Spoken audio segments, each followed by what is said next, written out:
There's a structure underneath your personality, not a metaphor, an architecture. Every pattern we've talked about on this channel, the wrong relationships, the masks, the shadow, the self-sabotage, they're not separate problems. They're symptoms of something you've never seen, a map. Carl Jung spent his entire career building this map, not of the brain, of the psyche, the total structure of who you are. And once you see it, you can't unsee it. Every relationship, every reaction, every crisis you've been through, it all has a location. Today, we walk through it, layer by layer, from the surface to the center. And by the end, you'll understand what you've been building your whole life and what's been building you. Let's start at the surface, the part of you that's listening right now, the ego. Not the arrogance kind, the awareness kind. The ego is the I, the part of you that wakes up in the morning and knows who you are, what day it is, what you have to do. It's your operating system, the thing that holds your identity together from moment to moment. The ego isn't bad. You need it. Without it, there's no continuity, no sense of self, no way to move through the world. But here's the problem. Most people think the ego is all there is. They think the I, that thinks, plans, and decides, is the whole story. Jung said the ego is like a small island in a very large ocean. You can see the island, you can walk on it, but most of what you are is underwater. Wrapped around the ego is the first layer, the persona. We've been here before. The mask you wear in every room. The curated version of yourself that you show the world. The word persona comes from the Latin for mask, the kind actors wore on stage. And that's exactly what it is. Not you, a performance. The version of you that's confident at work, easygoing at dinner, low maintenance in relationships. The persona sits right at the boundary between you and the world. It's necessary. We all need a social interface.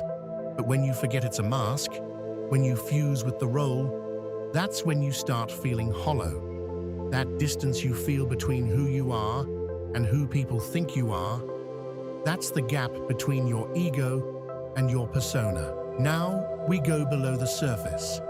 Beneath the ego, beneath the persona, is everything you've ever pushed out of awareness. Jung called this the personal unconscious. This is your psychological basement. Every memory you've forgotten, every emotion you've repressed, every part of yourself you decided was too much, too weak, too dangerous. It's all still here, and it's all still active. Living in this basement, wearing your face, is the shadow. The version of yourself that holds everything you've rejected. Not just the dark parts, the unlived parts. Your anger, yes, but also your ambition, your wildness, your need to be seen. Everything the persona had to cut away, the shadow picked up. The shadow is the first thing you encounter when you go beneath the surface.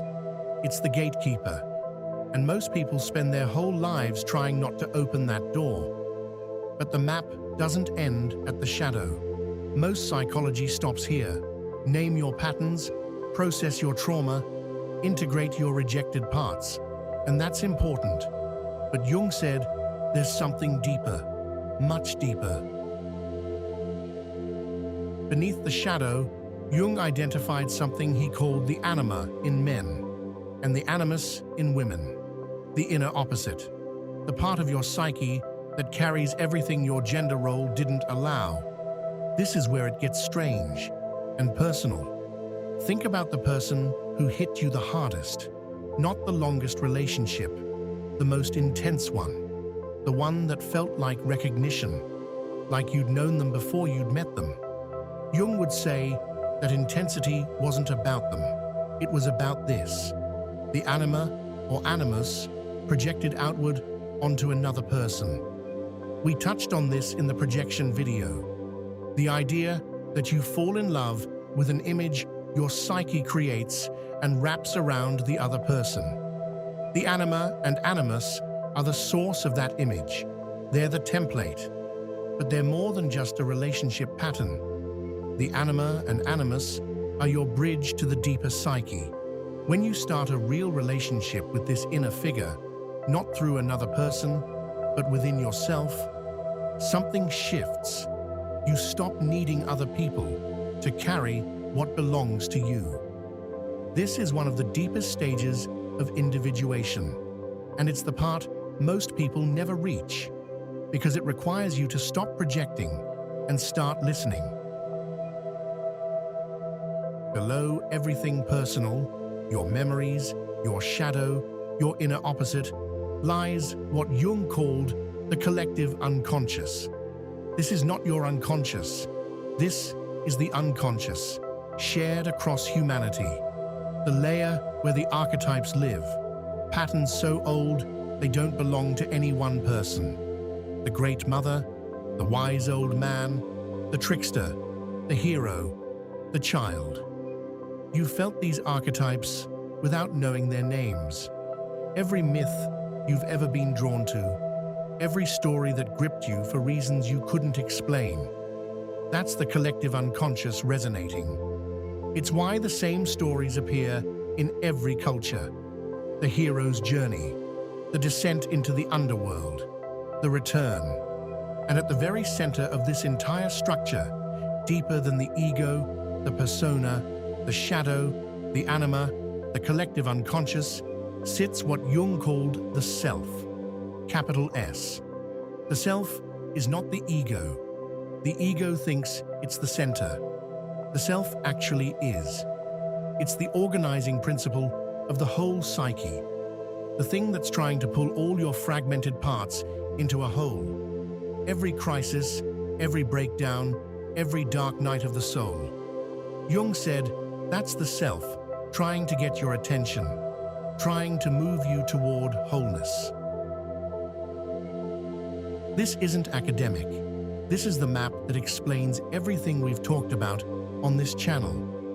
Why you keep attracting the wrong people, shadow and anima projected outward, why you feel like a fraud, ego fused with persona, disconnected from the self, why you sabotage the things you want, the shadow running interference from below, why relationships feel like mirrors, because they are.